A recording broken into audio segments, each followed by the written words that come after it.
चेन्नई में हुआ लाश का धड़ 2000 किलोमीटर दूर आगरा पहुंच गया और उसका सिर चेन्नई की एक किचन में बिरयानी के पतीले में मैदा और सब्जियों के साथ उबल रहा था।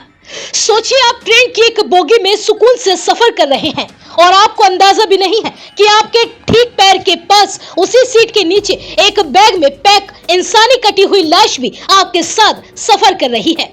बीते दिनों उत्तर प्रदेश की ताज नगरी आगरा के रेलवे स्टेशन पर कुछ ऐसा ही खौफनाक नजारा देखने को मिला। यहाँ एक ट्रेन के जनरल डिब्बे में लाश से भरे एक लाल सूटकेस के साथ मुसाफिर अनजाने में सैकड़ों किलोमीटर का सफर तय कर रहे थे।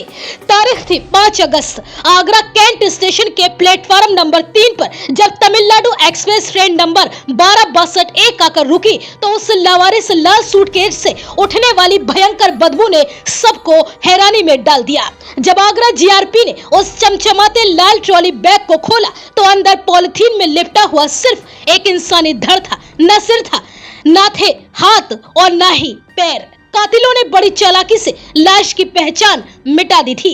आगरा पुलिस के सामने एक ऐसा केस था जिसमें ना कोई चेहरा था, ना कोई नाम, लेकिन तभी उस सूटकेस के अंदर पुलिस को एक सरवना स्टोर्स चेन्नई का एक पॉलिथीन बैग मिलता है। बस इसी एक नाम ने पूरी तफ्तीश का रुख यूपी से मोड़कर सीधे 2000 किलोमीटर दूर तमिलनाडु की राजधानी चेन्नई की तरफ कर दिया। आगरा पुलिस की इनपुट पर चेन्नई रेलवे स्टेशन की पुलिस और आरपीएफ एक्टिव होती है। प्लेटफार्म नंबर 4 के सीसीटीवी फुटेज खंगाले जाते हैं। एक एक करके पूरे 350 से ज्यादा कैमरों की रिकॉर्डिंग को खंगाला जाता है और तभी स्क्रीन पर वो कातिल नजर आते हैं। तारीख 3 अगस्त की रात करीब 10 बजे तमिलनाडु एक्सप्रेसवे के रवाना होने से ठीक पहले सीसीटीवी में एक संदिग्ध जोड़ा दिखाई देता है, एक पुरुष और एक महिला। उनके हाथों में हुबहू वही लाल रंग का सूटकेस था। वो दोनों बॉगी में जाते हैं और बैग को सीट के नीचे लावारिस छोड़ देते हैं और ट्रेन के चलने से ठीक पहले बड़ी ही खामोशी से उतरकर स्टेशन से गायब हो जाते हैं। पुलिस ने जब रेलवे स्टेशन के बाहर से उनके ऑटो और सर्व अर्बन ट्रेन का ट्रैक चेक किया तो कड़ियां जुड़ते जुड़ते पुलिस पहुंच गई चेन्नई के बाहरी इलाके गुंडुवाचेरी की मस्जिद स्ट्रीट पर बने एक बंद मकान के ठीक सामने। पुलिस जब उस मकान का ताला तोड़कर अंदर दाखिल हुई तो फर्श पर खून के सूखे धब्बे बिखरे थे, लेकिन कातिलों की हैवानियत का असली क्लाइमैक्स घर के किचन में पुलिस का इंतजार कर रहा था। किचन के अंदर का नजारा किसी को भी पागल कर दे। वहाँ बिरयानी पकाने का एक बड़ा पतीला और पास ही प्रेशर कुकर रखा हुआ था। फॉरेंसिक टीम ने जैसे ही उस पतीले का ढक्कन हटाया, वहां खड़े अधिकारियों के हलक सूख गए। उस पतीले के अंदर गायब हुई महिला का कटा हुआ सिर उबल रहा था। सिर्फ इतना ही नहीं, कातिलों का शातिर दिमाग देखिए। उन्होंने लाश के कुछ और टुकड़ों को आटे, मैदा और सब्जियों के साथ मिलाकर प्रेशर कुकर में सीटी लगाकर उबाल दिया था। वो चाहते थे कि मांस पूरी तरह से गल जाए, कत्ल की बदबू दब जाए और उसकी पहचान भी कभी हो ही न सके। इधर चेन्नई में पुलिस को सिर मिला, उधर चेन्नई के ही तांबरम इलाके में एक 19 साल का लड़का जो एसी मैकेनिक का काम करता था, वो अपनी मां की गुमशुदगी की रिपोर्ट दर्ज कराता है।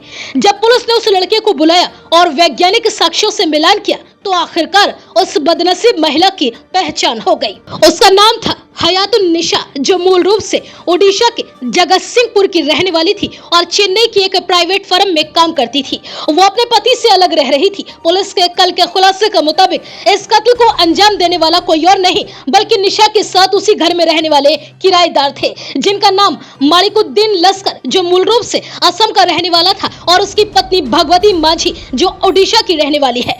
पुलिस के मुताबिक इस घर के अंदर अवैध संबंधों का एक खूनी खेल चल रहा था। एक ही छत के नीचे रहते मालिकुद्दीन लश्कर और हयातुन निशा के बीच में नाजायज रिश्ते बन चुके थे। मालिक की पत्नी भगवती माझी को इस बात की भनक लग चुकी थी, जिससे घर में रोज झगड़े होते थे।